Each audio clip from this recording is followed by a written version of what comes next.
라든지 또는 행위 예술, 해프닝 이런 그 개념들과 아마 명확하게는 구분하기는 어렵다라는 생각이 듭니다.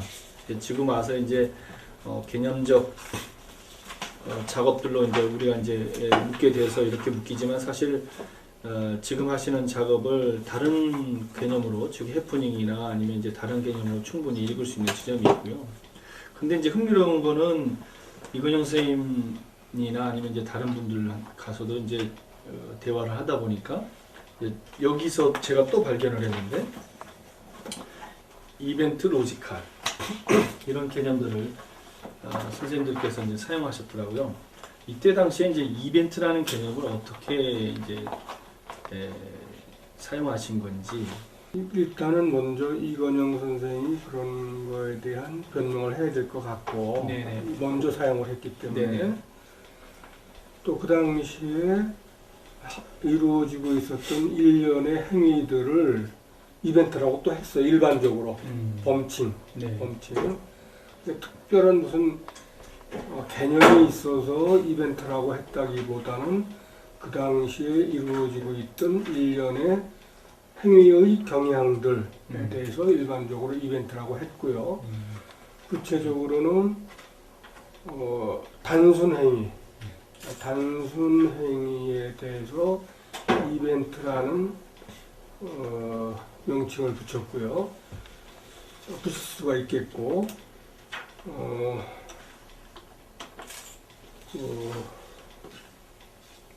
그 다음에 로지컬 이벤트라는 건 일본형의 조어예요. 조어, 만든 언어죠.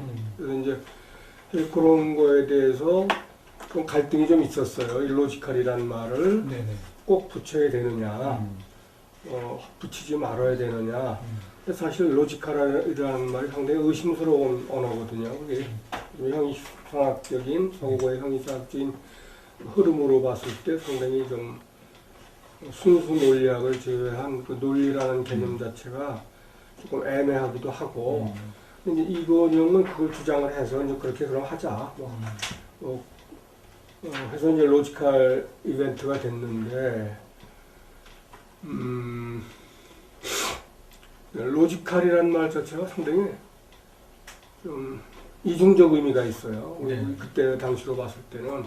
그러니까 뭐 분석 철학이라든지 뭐 그런 쪽에서 봤을 때 논리라는 개념도 있었을 것이고, 그런 쪽으로 보면 좀 이해가 되는 것 같은데. 그러니까 논리적 이벤트, 그렇죠. 뭐 이런 개념으로 그러니까 다른 이벤트하고 구분하기 위해서 그렇죠. 약간 개념적인 이벤트로서의 그래서 이벤트라고 하는 말을 로지컬이라는 말을 이렇게 조어로 씀으로써 다른 이벤트들과 그러니까 아주 즉흥적인 해프닝이나 이런 것과 좀 구분하려고 의미가 있었죠. 해프닝이라든지 해프닝과 우리가 하는 행위를 구분하려고는 그런 의도가 좀 있었어요. 그런 거는 확실히. 우선 이벤트라는 말 자체가 그렇고, 근데 이벤트라는, 그러니까 해프닝이라는 단어는 상당히 우발적인 그 발생, 행위의 발생을 그 목표로 했었다면은 우발적인 행위를 통해서 새로운 어떤 그 경험을 획득하려고 했었던 경향이라고 한다면, 로지컬 이벤트라고 한다면은 상당히 우연적이라기보다는 조금 계획적이고 뭐 그런 의도로서 이벤트라는 언어를 우리가 받아들였고, 대칭되는 개념으로서 또 이제 로지컬이라는 것도 뭐 그런 의미에서 첨가된 언어가 아닌가. 그런데 이제 사실 로직이라는 게 무슨 진리를 획득해가는 길 같은 거죠. 그런 길 같은 거지만 길 같은 거지 그것 자체가 큰 의미가 있다고는 보지 않는 거죠. 그것 자체가 뭐 진리라든지 그렇게 보는 건 아니고, 그냥 이벤트를 획득하기 위한 방법으로서의 로지컬, 그렇게 보면 뭐 무난하지 않을까. 어쨌든 그 당시 이제 그 제도권으로 진입하거나 안정적인 삶을 살려면 회화나 조각이나 전통적인 그 장르의 미술 활동이 있었는데, 그러니까 다른 어떤 걸 차지하고 성능경이라고 하는 한 아티스트의 개인으로서 왜 그런 그 행위 이런 것들에 관심을 갖게 됐는지. 그건 굉장히 자연스러운 거죠. 네. 누가 하라고 시킨 것도 아니고, 항상 제가 이제 하는 말 중에 하나가, 내 미술은 좀 자연 발생적인 것이다. 인위적인 것이 아니고. 74년에 식문 오리는 작업을 했을 당시만 하더라도, 그 행위밖에는 할 게 없었어요. 그것밖에 할 게 없는 거예요. 뭐 이렇게 수사적이라든지, 순수 미술론적인 거라든지 그런 거로서 예술을 행하기에는 시대 상황이 너무 좀 억압적이었고, 또 억압적인 데서는 이 진정되지 않는 그런 울분도 있었고, 그런 거를 해소시키려니까 어떤 방법으로든지 간에 또 예술적인 방법으로 해소시키기 위해서는 그런 행위를 하는 수밖에 없었다 이거죠. 그래서 상당히 자연적인 현상 아닌가. 정통적인 매체에 대해서는 불감증이 좀 있었던 거죠. 그런 매체로서는 새로운 생각을 받아낼 수 없다고 하는 그런 생각이 기저에 깔려 있었고, 그런 매체를 사용했을 때 상당한 예술적 감수성의 그 불감증 같은 거, 그런 걸 느꼈던 거죠. 네. 그러니까 이제 새로운 소통의 방법, 뭐 그런 거를 찾다 보니까 신문 오리는 작업도 했고, 75년부터는 사진 행위적인 것, 사진 작업이면서 행위 작업인 것, 그런 걸 많이 했죠. 최근에 내가 발견한 것 중에 랑시에른가 하는 사람이 있어요. 그 사람이 예술에 대한 정치성을 좀 얘기를 했거든요. 저에게 문학은 무엇보다 문학성의 문제를 경유한 것이었죠. 뭐 이렇게. 이것은 처음부터 정치적인 문제였습니다. 그러니까 문학은 무엇보다 문학성의 문제를 경유한 것이었고, 이것은 처음부터 정치적인 문제였다. 그런데 문학이 세계에 참여한다는 의미에서 정치적인 것이 아니라, 문학이 사물들에 다시 이름을 붙이고 단어들과 단어들 사이에 틈을 만들고 단어들과 정체성 사이에 틈을 만들므로써 결국 탈정체화, 즉 주체화의 형태 해방 가능성, 어떤 조건에서 벗어날 수 있는 가능성을 만들어내는데 개입한다는 의도에서 정치적인 것이다. 이렇게 말을 했어요.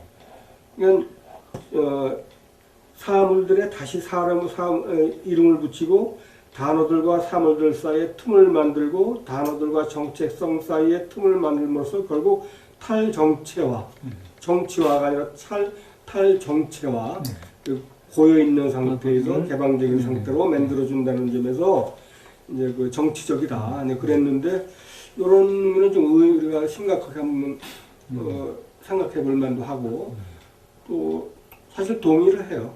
동의를 해서 꼭 내가 현실 참여론을 펼쳤기 때문에 정치적이라기보다는 새로운 감수성을 제시한다는 점에서 기존하는 것에 대한 정치적인 의도, 이렇게 보면 되겠죠. 그런 식으로.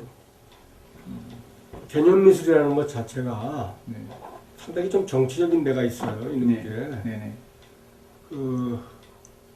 개념미술을 내가 지금 기억은 안 나는데, 누가 말했는데,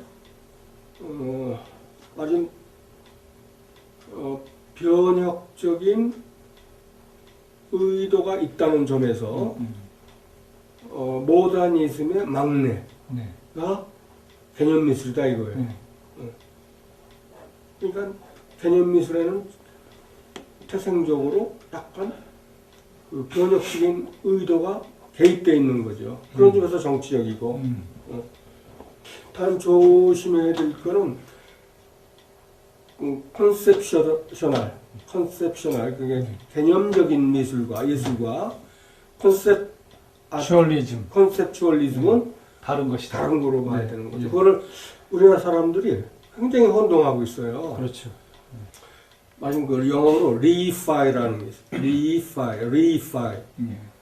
REFY인가 뭐 그런데 그게 개념이나 추상적인 생각을 구체화시켜서 물질화시켜준다 이거죠. 먼저 명사화됐을 때는 reification이라고 하던데 물화라는 거예요. 물화. 그러니까 내가 갖고 있는 생각을 물화시키는 예술은 그럴 수밖에 없는데 특히 또 미술이 그렇고 그 물화시키는 그 과정에서 최소한의 물질 거의 뭐 비물질적인 방법을 사용하려고 했던 작가들 그것이 말하자면은 개념미술 작가들인데 또 그걸 작가들이 잊어먹는 거예요. 그래가지고 과도한 물질을 사용해서 리파이 시킨다든지 이거는 좀 문제가 있다. 컨셉추얼하긴 해요. 근데 그게 컨셉추얼리즘은 아닌 거예요. 그게 맞습니다. 그건 굉장히 조심해야 되는 거예요. 네. 그러니까 이번에 어떤 작품들이 나올지는 모르지만 그거에 대해서 한번 우리가 검증하게 한번 검증을 한번 해봐야 되는 거예요. 네. 그 당시에 한국 미술도 검증해봐야 되고 이번에 회고적인 성격의 그런 개념 미술전도 일단 그런 기준을 가지고 한번 적용시켜 볼 수가 있는 거고 네. 이게 진짜 개념 미술이냐 네네. 개념적인 거냐 네네. 이걸 한번 척도를 우리가 한번 잣대로 갖다 한번 재봐야죠. 이렇게 이번에 그 전람회가 상당히 흥미진진한 거예요, 사실은. 그 사진을 설치하거나 또는 그 신문에서 사진만을 도려낸다든지 또는 사진에다가 이제 그 특정 인과 관련 없는 것 같은 그래서 어떤 그 시각적인 그런 그 이미지에 이제 아주 그 초기에 그런 집중적인 관심을 가지는데 그 매체가 선생님에게는 왜 그렇게 이제 어떻게 이렇게 밀접하게 사진이. 예, 사진이 오게 된 것인지. 그거 마찬가지죠. 전통적인, 네. 전통적 또는 정통적 네. 그런 방법, 매체 가지고서는 말하자면 살아날 길이 없다. 그리고 말하자면 새스러운 세부대에 담듯이 새로운 매체를 찾던 중에 네네. 그런 설치 미술도 나왔고 네네. 또 자연스럽게 사진의 정보적인 능력 그런 것이 아주 매력적이었던 거죠. 사진을서 이제 신문 사진을 이용하게 되는 것은 네. 좀 편집 권력이라는 게 있거든요. 그렇죠. 네. 편집 권력에 대한 마침 재편집이죠. 네. 그 편집자가 혹시 정치적인 권력에 종속되어 있지는 않았는지 뭐 이런 거를 한번 의문을 제기하고 검증하려는 태도로서 그 사진에 아까 말씀하신 이미지의 시사적인 메시지랄까 이런 거에 대한 의문 제기, 다시 읽기 또는 비꼬기 뭐 이런 작업을 하려고 했던 거죠 그 당시에. 네. 그 랑시에르의 그런 정치의 탈정체화라든지 이런 개념들에 동의하신다고 하셨잖아요. 충분히 이해할 수 있을 것 같아요.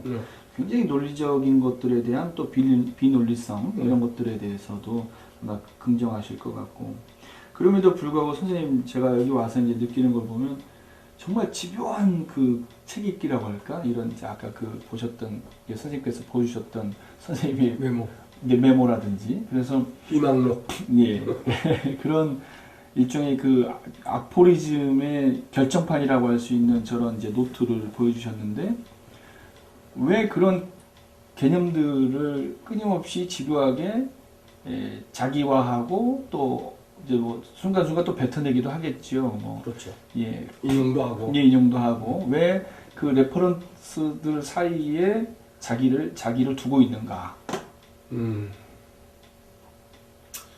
뭐 끊임없이 공부를 해야 되겠고 그건 뭐 기본적인 거고 나를 항상 검증하고 말하자면 반성하는 계기로서 그런 걸 자꾸 사용하는 거죠. 뭐 한 놈이는 없고요. 그 아주 재밌는 말이 있는데 네. 또 하나 소개를 해드릴게요. 그 자아라는 개념 있지 않습니까? 예, 예. 자아라는 개념이 어디서 나오는 거 아니? 아이도 한참 걸리는데.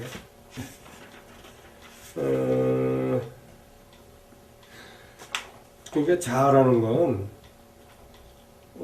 영혼에도 없고 내 지금 찾질 못하겠는데 내 육체에도 없다.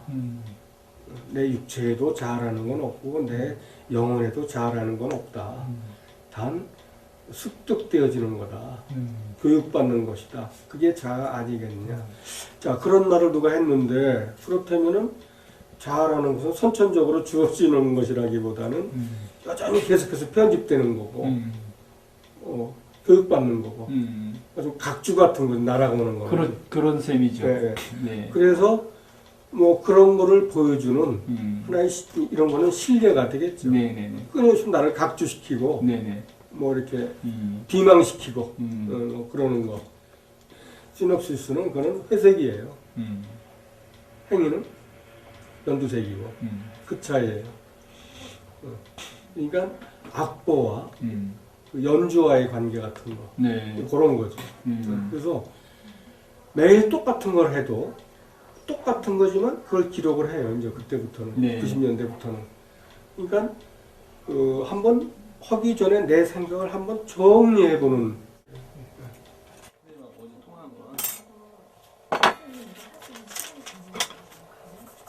최대한 해야지. 최대한 해야지.